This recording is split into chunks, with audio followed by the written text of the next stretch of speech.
A few years ago, asking a computer to write you a paragraph, summarize a contract, or draft a piece of code felt like science fiction.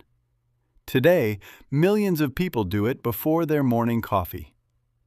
But behind every one of those instant answers is a machine the size of a warehouse, drinking electricity and quietly fighting a war against one invisible enemy: heat. Here is the strange part. The price of using artificial intelligence has been falling off a cliff. And at the very same time, the price of building the places that run it has exploded into the billions. Two numbers moving in opposite directions. In the next 20 minutes, we are going to follow the money. How cheap has AI actually become to use? What does it really cost to build a data center? How are companies trying to slash the staggering cost of cooling? And then we will get to the strangest rumor of all: the idea that the future of computing is being quietly buried in the ice of Antarctica. Let's start where you feel it most, in your own wallet. When large language models first became available to developers, they were priced like a luxury. You paid per token, roughly a few characters of text the model reads or writes. In the early days, generating a serious amount of text could cost real money. Running an AI feature inside an app was a decision a finance team had to approve. Then something remarkable happened. Over just a couple of years, the cost to run these models for a given level of quality dropped by enormous margins, in many cases by more than 90%. A task that once cost a few dollars in AI processing could later be done for a few cents. For the same capability, the price kept collapsing, generation after generation. Why? Three forces pushing at once. The first is hardware. The specialized chips that run AI, the accelerators inside these data centers, keep getting faster per dollar and faster per watt. Each new generation does more math for the same energy. When the silicon improves, the cost of every answer drops with it. The second is software and model design.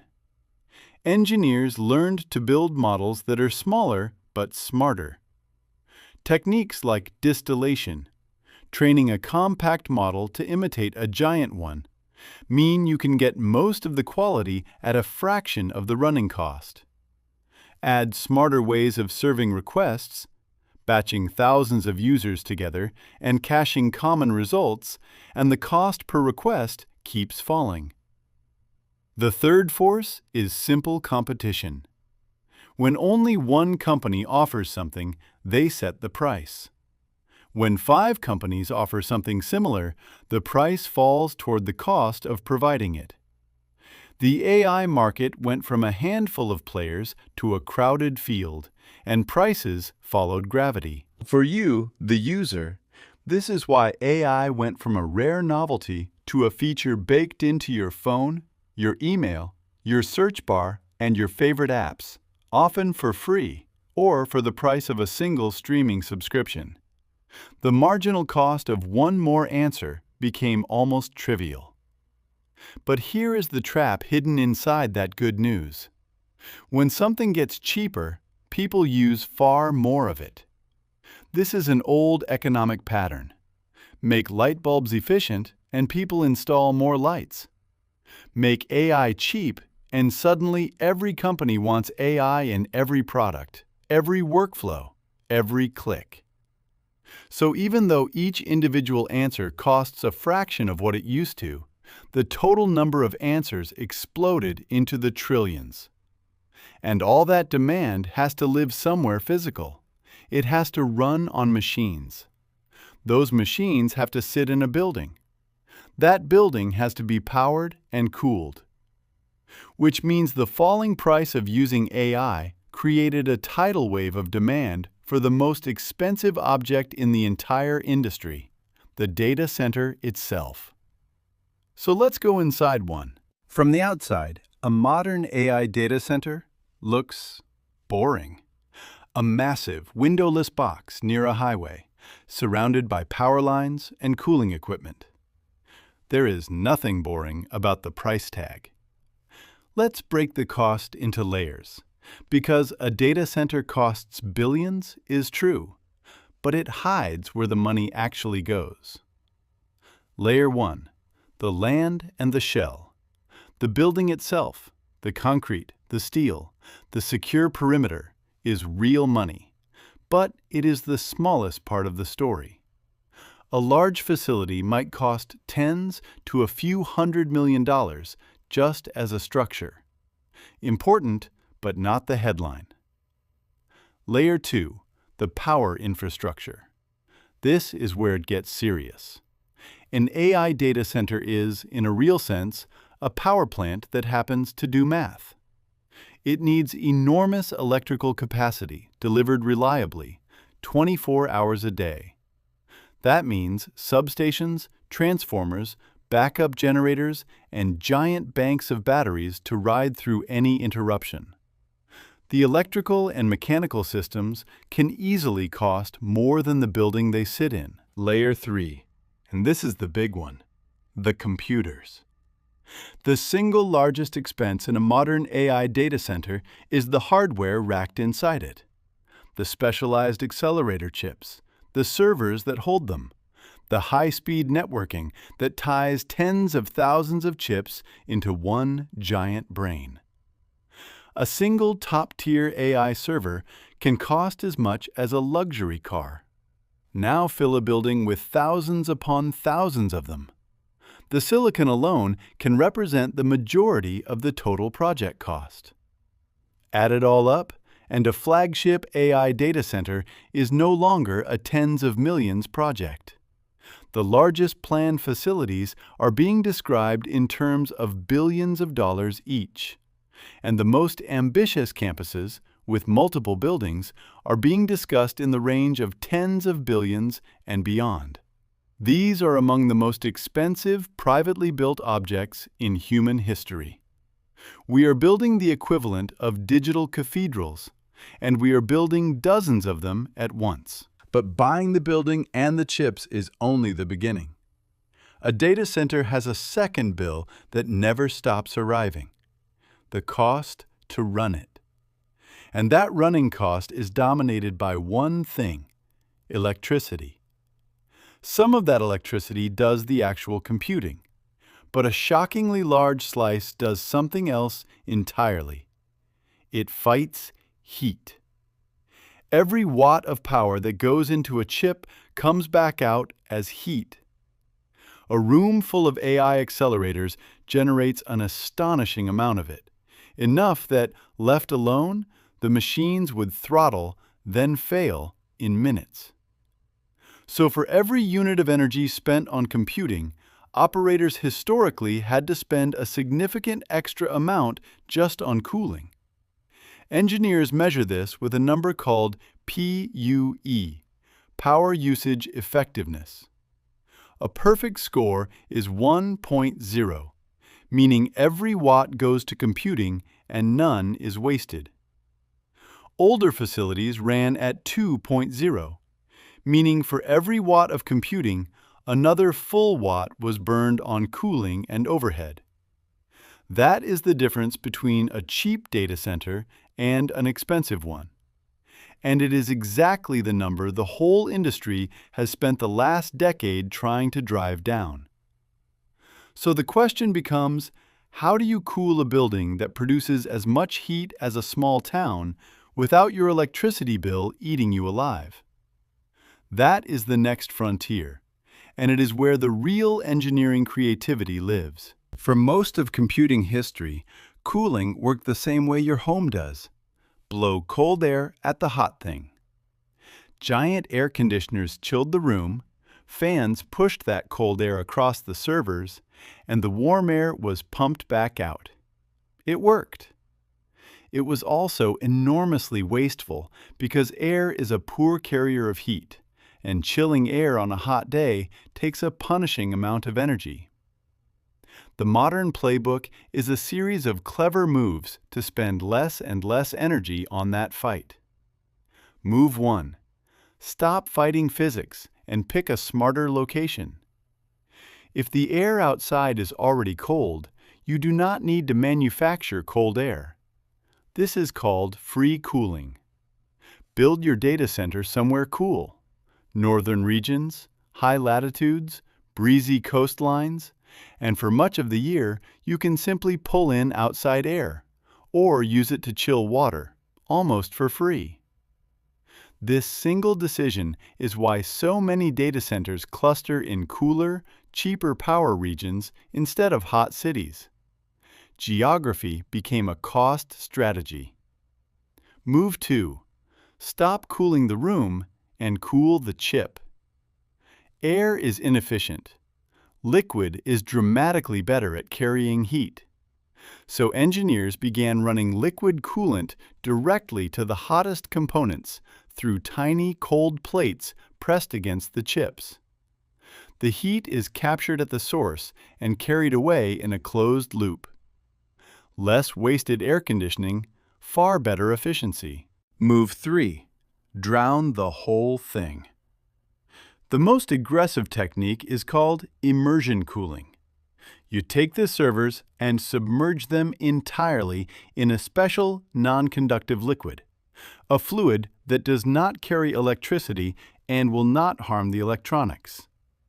The heat flows straight into the fluid. There are almost no fans, almost no wasted air. Immersion can push efficiency close to that ideal score, where nearly every watt goes to computing instead of cooling. It looks bizarre, circuit boards bubbling away in tanks of clear liquid, but it works. Move 4. Stop wasting the heat. Sell it. Here is the elegant twist. All that heat the data center produces does not have to be thrown away.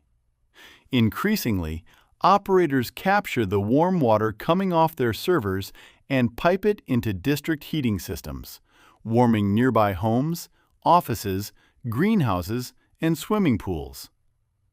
The data center stops being purely a cost and becomes part of the local energy economy. Waste heat becomes a product. Move 5. Let software do the cooling. Modern facilities use AI to manage their own cooling in real time, adjusting pumps, fans, and flow continuously to find the most efficient setting for the current weather and workload. The result is squeezing out the last few % of waste that human operators would miss. Stack these moves together, and the trend is clear. The best operators have pushed their efficiency scores down from that wasteful 2.0 toward the high 1.1s and even lower. Cooling, which used to nearly double the energy bill, is being engineered into a smaller and smaller line item. And yet, the appetite keeps growing. As chips get more powerful, they get denser and hotter per square inch. The cooling problem never fully goes away. It just keeps escalating. Which is exactly the kind of pressure that makes people start dreaming about radical solutions.